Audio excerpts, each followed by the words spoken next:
Hello and welcome to another entry in the Astrologer's Encyclopedia. My name is Matt, and today we are going to be talking about the first house. This is going to be the first in a series of 12 videos that are going to come out intermittently for however long it takes for me to get through all 12 houses. So back in the fall, we did a series on each of the 7 planets, and then we got into some timing techniques and some examples, and now I'm going to start doing videos on the 12 houses, sort of interspersed with more examples. I'm going to be pulling very heavily from Demetra George's Ancient Astrology in Theory and Practice, Volume 2. She has these really great tables. So each house has a chapter in her book. It's relatively short. It's like 5 or 6 pages usually. She has a really great table at the end where she'll list all kinds of sources from Hellenistic sources all the way through modern day. And just a little like blip about what this person said about each house. So we're going to get into a little bit, just an overview of what are the characteristics of the first house, what are its significations, and why. And then I will read through a list of significations from, again, earliest being early Hellenistic period, all the way up to, I think my latest source is in the 1980s. And if you want to study this book more deeply, I run a study group with my good friends David and Elsa. They both have channels on YouTube. They I think just finished up a Deccan walk for the whole year. So they made a video about each Deccan sort of as it was happening. It's really worth checking out. I appeared in a few of them back last spring. I think I did Taurus 1 and Gemini 2 or something. So without any further ado, let's get into the presentation. So the first house. I have a couple of quotes here, one from Chris Brennan and one from Demetra George, and then we will get into the real meat. So Chris Brennan says, the first house, the first place is usually called the hour marker and the helm. The helm is the part of a ship from which it is steered and forms part of a nautical metaphor that we will be discussing in more detail later. It was also called the rising and ascendant because it coincides with the region of the sky where the sun, planets, and stars rise over the horizon and emerge into view each day. As a result of this, it came to be associated with anything that emerges, begins, or is born at a specific moment in time. So Demetra says, and that is from Hellenistic Astrology, the Study of Fate and Fortune, page 353. So now Demetra George in her book, Ancient Astrology in Theory and Practice, Volume 2, on page 644 says, the first house is considered the strongest house in terms of angularity and the best house in terms of favorability because it signifies the triumph of indefatigable life over death. It signifies Zoe, this Greek word, which means the physical life of the body. In the chronological ages of the houses, it represents birth and youth. The first house forms the main reference point and foundation for the entire chart because it signifies the life of the native in terms of both body and character. The astrological signatures of the first house indicate how the life will unfold and move forward, as well as the vital life force, constitution, and character of the person. The meaning is extended in horary and electional astrology to the beginning of all enterprises and events. So from those two quotes, we can gather that the first house is the same thing as the rising sign. It signifies, or it's the part of the sky that is rising over the horizon. So remember, the signs are these things that are in this cosmology, like way up, like above the spheres of the planets. And the houses are tied to the rotation of the earth. The houses are like mundane or earthly, while the signs are celestial. And so each house is basically just a section of the sky that things move through. So like the signs and the planets are always moving. And this is what we call secondary motion, right? Where we have, so like in this chart, this is just an example for like, this is the first house, right? So Venus is always moving this way through the signs. So maybe it's better to say the signs aren't really moving, but the planets are moving through the signs. Or you could actually say the signs are moving by primary direction. So the secondary direction is when the planets move through the signs. The primary direction, which is faster, it's sort of overwhelming relative to the secondary motion, is when planets and signs and everything in the sky moves through, rises, culminates, sets, comes below, and then rises again throughout the course of one day. And so the houses are these things that are like these sections of sky that are fixed, right? At least in terms of like whole sign houses. So the first house in terms of whole sign houses is this slice of sky that is occupied by whatever sign is there. Um, and it is the section of sky where things are rising up. The 12th house is the section above that. The 11th house is the section above that. The 10th house would be the highest point that a planet reaches, right? So the first house refers, this is full of typos. I just read this. I'm trying to be better about proofreading, but this is full of typos. The house refers to the area of the sky rising over the eastern horizon at the time of a given chart. So in this chart, it would be Aquarius. It signifies that which is rising into being at that given moment. Hence, it is associated with the native very broadly. So we want to think here, when we're looking at someone's birth chart, what is this chart signifying? Like, what is this a chart for? And so from a traditional perspective, the chart is for the life of the native, and the native themselves is a piece of that life. And so that would be the first house, right? And the houses, as maybe we should know by now, are like different topics, different areas of life. The first house, in the context of looking at the chart as the life, signifies the native, the course of their life. Remember, Chris Brennan said it's the helm. So it's sort of you can picture like planets in the first house or the ruler of the first house having their hands on the rudder or on the steering wheel of your life, and they're going to drive in certain directions. So like if Mars is in the first house, Mars is going to take that life in a very specific direction towards conflict, towards fighting, towards competition, towards injuries, scarring, right? They'll say, like Lily will, I think will say, like if someone has Mars in the first, they'll have scarring on their face, right? That kind of a thing. Where Venus in the first is going to take the life in a very different direction towards art and music and relationships and all these things that are Venusian. So the first house, from the traditional perspective, from the modern perspective, we'll get to that in a bit. It's a little different. It's a little bit more specific. But from the traditional perspective, very broadly, it is associated with the native, their body, their character, and sort of the course that their life takes.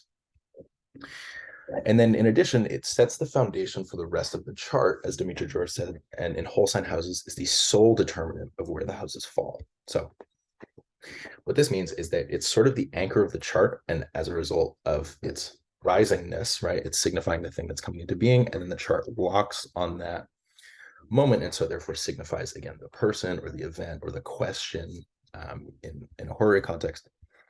And if we're using whole sign houses, then everyone with, as in this chart, Aquarius rising, and I'm going to show what this chart looks like with different house systems. Everyone with this rising sign has all of these houses the same. They'll have a Pisces second house, they'll have an Aries third house, they'll have a Taurus fourth house.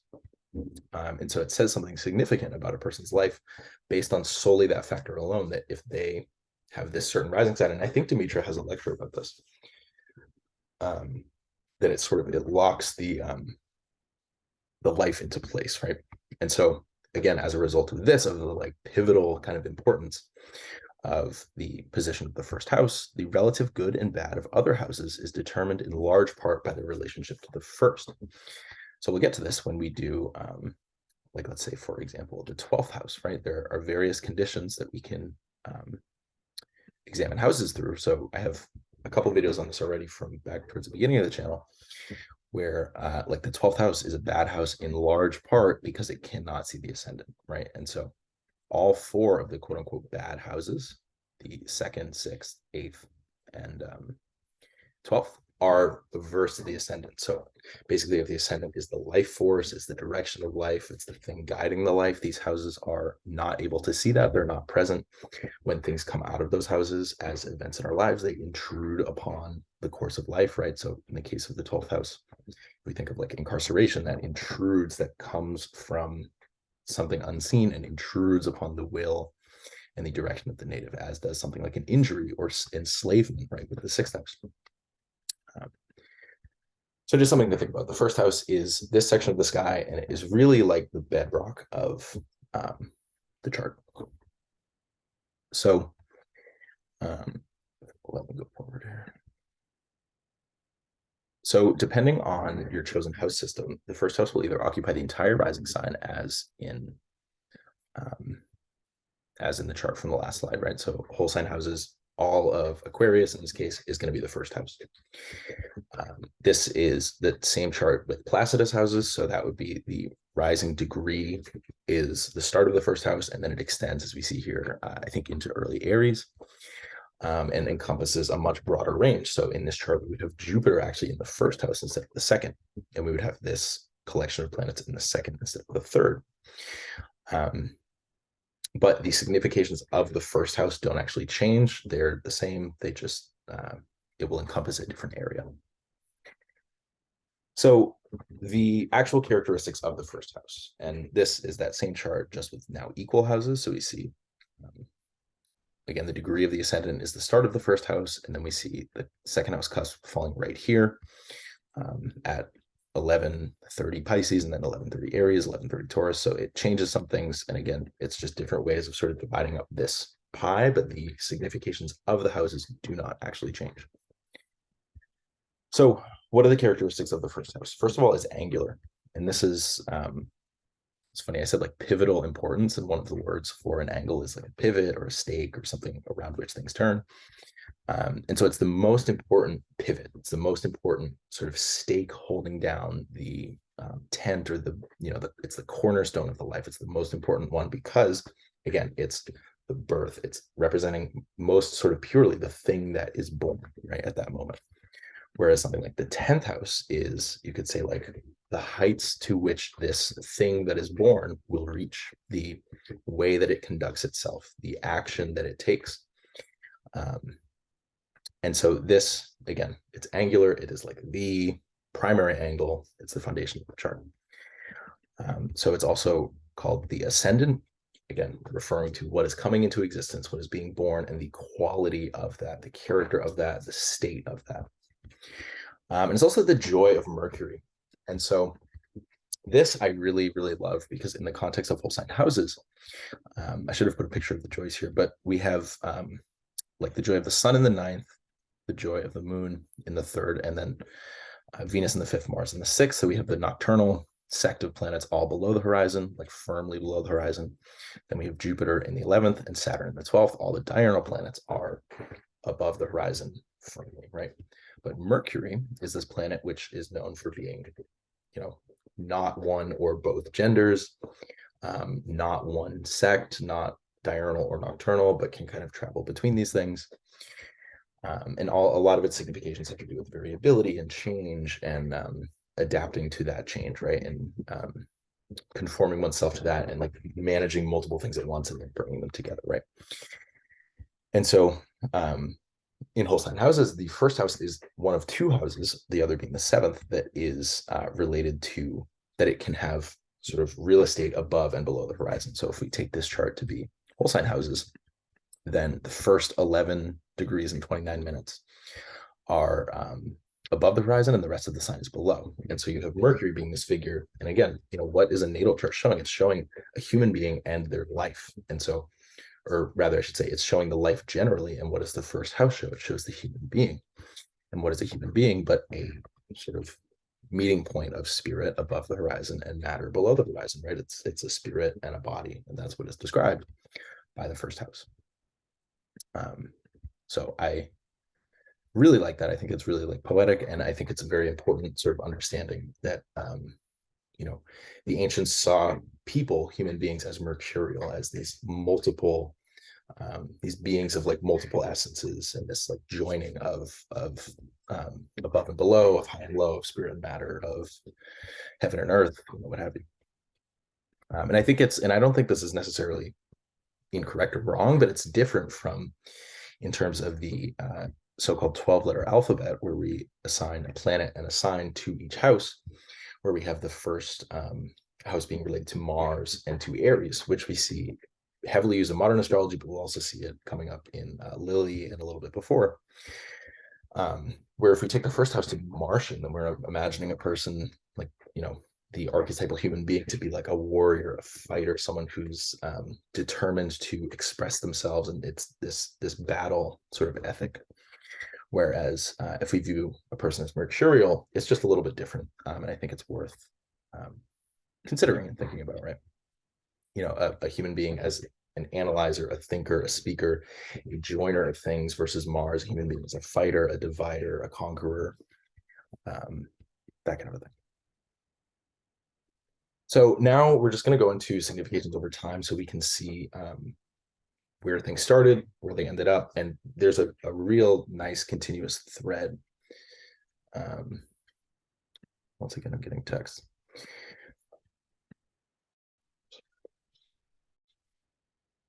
So starting in the Hellenistic period, I'm going to have, I think, 4 sources for each, and we'll see a nice little thread continuing through. So the first is Hermes Trismegistus, this sort of, they used to write books and say, like, oh yeah, God wrote this, or like this mythical figure wrote this, right?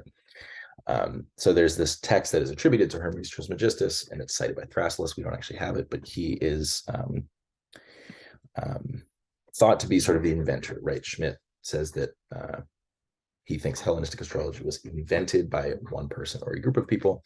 Some people say it evolved over time, but the sort of mythical founder and like giver of astrology is Hermes Trismegistus, which is Mercury, right? So Mercury in the first house.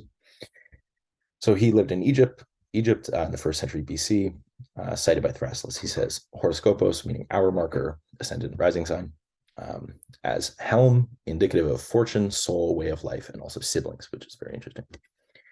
So it's very straightforward, and these Hellenistic sources tend to be that way, where it's just like, this is what it is. It's a couple of topics. It is the direction of life, the helm, what is steering it, which sort of fate has its hand on it, right? Indicative of fortune, what are the ups and downs in this person's life? What are they born into? What kind of person are they born into? What kind of family? What kind of circumstances? What is their personality? Their soul, again, similar thing.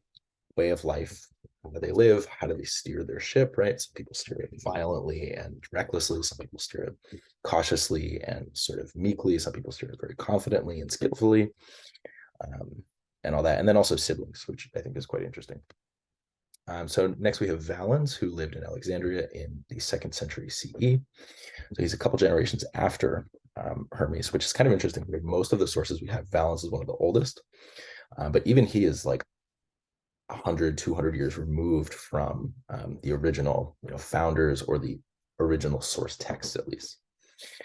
So Valens says, life, helm, body, breath, basis of years, the soul or life breath. So he says, and forbid, or pardon my Greek, psychikon pneuma, meaning psychic spirit. So again, we have the same thing. It's the life, it's sort of the strength of the life of the native, of the body of the spirit. And again, how do they steer their ship? Their breath, which I think is really interesting. It's like what they inhale and sort of take in as their life force. And also the basis of years. So a lot of the length of life calculations have something at least to do with the ascendant. And it's the same idea of like how vitally powerful and strong and active is this life going to be. So next we have Firmicus Maternus writing in Rome in the 4th century.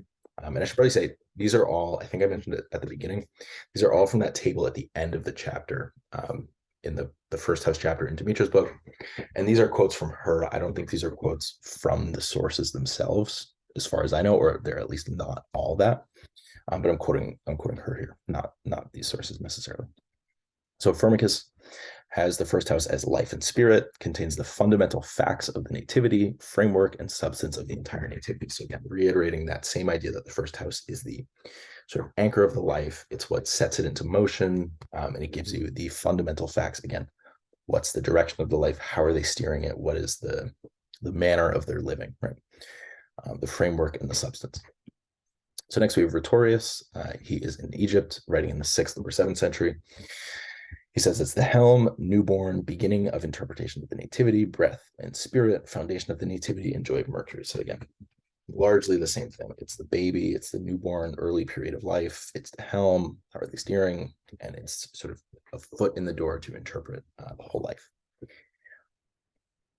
So the medieval period, starting with Al-Andarzaghar, there's this interesting thing that they start to do where they take the triplicity lords of each of the signs and start to sort of differentiate them. And so we see this here with Al-Andarzaghar writing in Persia in the 7th century, quoted by Banati, saying, the first triplicity lord signifies life and the nature of the nature of the native or querent, his delights, pleasures, what he esteems or hates, good or evil at the beginning of life. Second triplicity Lord signifies good will that happens to him in the second third of life. The third triplicity Lord signifies the end of the matter at death. So this is interesting. We're getting into a little bit of like timing now, where the triplicity Lords of the first house, where, to go back to that chart at the beginning, if it was Aquarius rising and a night chart, we would have, let me see if I can just off the top of my head, Mercury and then Saturn and then Jupiter as the three triplicity Lords. And so their condition would tell us what is sort of the character of the person early in life, what is the character of the person middle of life, later in life, and the various fortunes that they will experience, right? It's very similar to, I did a video on the triplicity Lords of the sect light a couple months ago, I think at this point. And it has this way of breaking up the brightness of the life and the eminence and the power and the influence and all this kind of thing by that same technique, the triplicity Lord. So now we're just applying it to the first. So moving on now, we have Abu Mashar living in Aleppo in the 10th century, says horoscopos. So again, this is also, somewhat obviously where we get horoscope from. It's the marker of the hour. That's all that means. Which again, just going back to this idea, like drilling the same thing. The first house is quite literally the foundation and the anchoring point of the chart, because it marks the hour. Right? So he says, horoscopos, body and life of the native and all their undertakings, conditions of every commencement and motion. So very similar. Next, we have Abraham ibn Ezra, living in Spain in the 12th century, says life, body, speech, mind, fruitfulness, beginning of all actions, thoughts on the mind, beginning of life. This thoughts on the mind, I believe, is relates to horary and like thought interpretation. You can sort of gauge the parents' state and what they're thinking, and if they're being deceptive or truthful or all these kinds of things from the condition of the first and its ruler. But again, it's very similar. This is all, it's sort of continuous at this point. And finally, for medieval sources, we have Guido Bonatti in Italy in the 13th century saying life, body of the native, querent, beginning of any work. Same exact thing. So now for the Renaissance period, we're starting with Claude Dariot. Hope I said that right. My French is amazing. So he lives in France in the 16th century, says life signifies life. The first triplicity Lord shows the life and nature of the native, what they love and hate in the beginning of life. Second triplicity Lord judges the force and strength of the body. Third has the same significations as the first two and governs old age. Now, William Lilly, who is in England in the 17th century, says life, stature, appearance, head and face, white color, joy of Mercury, good orators, co-significators are Aries and Saturn, which is very interesting to me. Aries being the first sign and Saturn being the first planet, right?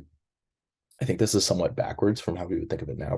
We might think of the moon as the first planet, because maybe this is, I'm just making this up, but we have a tendency maybe to count from the moon up rather than from Saturn down, which wouldn't really make sense in modern astrology because Saturn's kind of in the middle. But I think that's very interesting, Aries and Saturn. And then, it's funny that he puts Saturn as the co-significator of like life itself and the appearance and head and face, right? So we see here things are kind of starting to change. They're starting to drift a little bit from what they were originally, and this is not good or bad, but we can see sort of the development, and we're just like adding little things, like we're adding good orators, probably because this is the joy of Mercury, co-significators Aries and Saturn. Like this is not present anywhere before the 16 or 1700s. So now for the modern period, we have Alan Leo, UK in the 20th century, saying personality, natural disposition, worldly outlook, physical experiences obtained through the five senses, head and face, personal appearance, and character.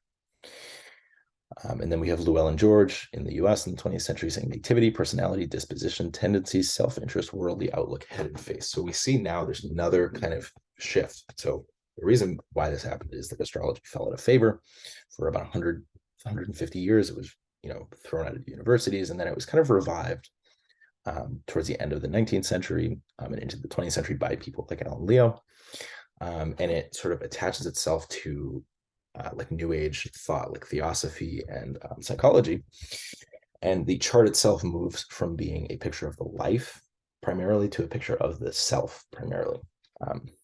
in my understanding, right? And so we no longer see like manner of life in the same way. We no longer see like the course of life. The helm is completely missing. Now it represents like the native's personality a little bit more directly.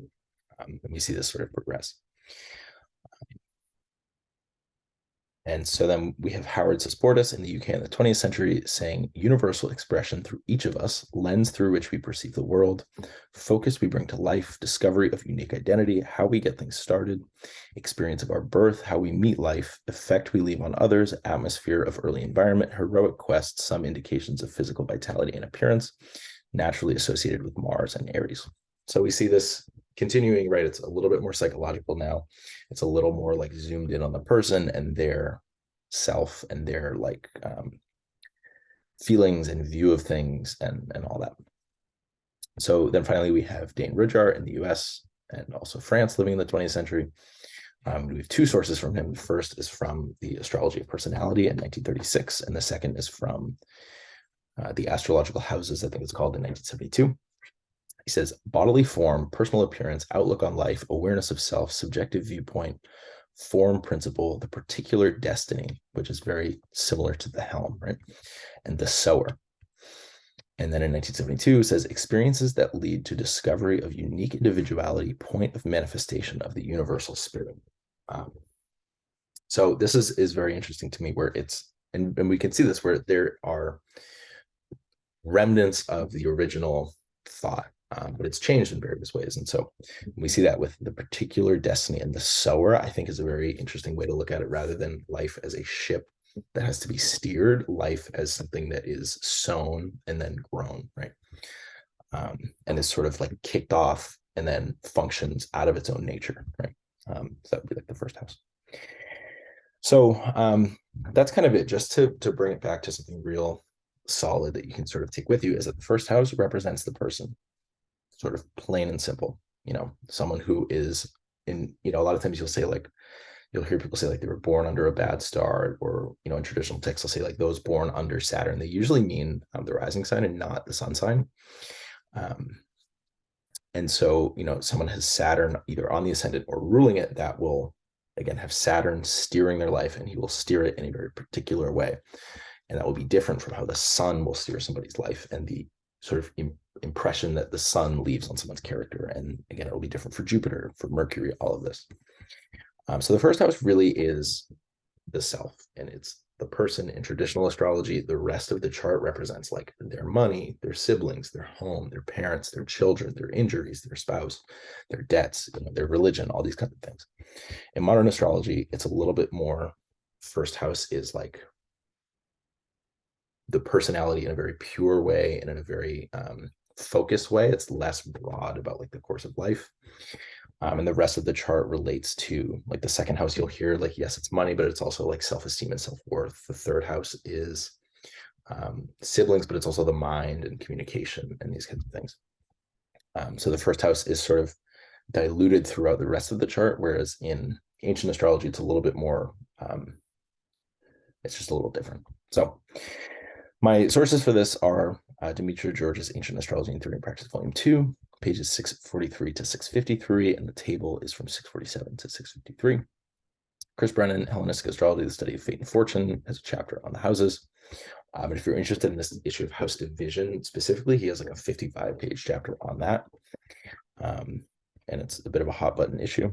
So finally, the Astrology Podcast, episode 17, the rationale of the significations of the houses, and episode 231, the significations of the 12 houses, part 1, houses 1 through 6. There are a couple also like Q&A episodes that I didn't include here because it's been a long time since I listened to them. I don't really remember exactly what they talk about, but you can just go to like the episodes page, Command F, and search houses, and there's tons of stuff.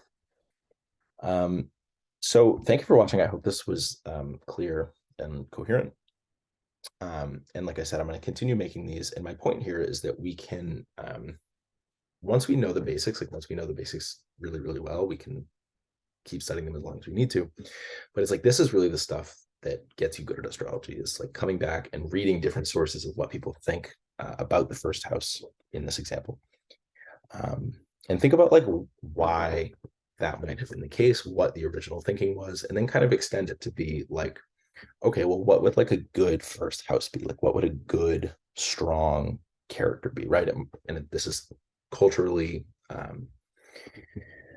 relative. Like someone who is good as like a Roman is going to be very different from someone who is good as a Celtic person, right? Even around the same time period, and that's going to be different from a person living in like Brazil today, right? There's going to be some consistencies, but there's going to be different things. And so, we might say that a good first house is someone who has a clear grip on the helm of their life. They can direct themselves in like a strong and coherent way, and they can follow a course, and they can be consistent and steady and willful and strong and all that kind of thing. And then a bad first house, like a poorly placed ruler, would be a life that is kind of meandering, inconsistent, unclear on its goals, unclear on its sense of self, its purpose, all these kinds of things. And so, Schmidt will say that the ruler of the first in the 12th or the 6th, or even in the 8th or the 2nd, will be, because it is averse to the first, he would say that these lives have a tendency to get lost and, again, that meandering quality. So, and these are just examples off the top of our head, but we want to think about these things. What would be a good first house? What would be a bad first house? And what are all kind of the shades in between? And we can think about it from the perspective of the first house as not only the personality, but also the course of life as it is sort of steered by the native and by fate, right? It's related to fortune. But we can also think of it from the modern perspective of the personality. And if we can understand this person's personality, we can understand their motives, we can understand what they're going to do, how they're going to feel about things, and we can tailor something like therapy, right? If it's tied to psychology, we can tailor a therapeutic approach to that disposition. So, thank you for watching. You can support the channel by going to my Patreon. I do forecasts and things. You can get early access to videos. My forecasts, I have a discounted tier now for $1 per month. I just want people to have access to these things. If it was up to me, I would charge no money ever. But I also have a reading group with my good friends David and Elsa. And that is going to meet just before this video comes out, actually. So we meet at the end of every month, the last Wednesday, and we're reading Dimitri George, Volume 2. So you can also find me on Twitter at @the_Astropedia. So thank you guys so much for watching. I hope this was helpful, and until next time.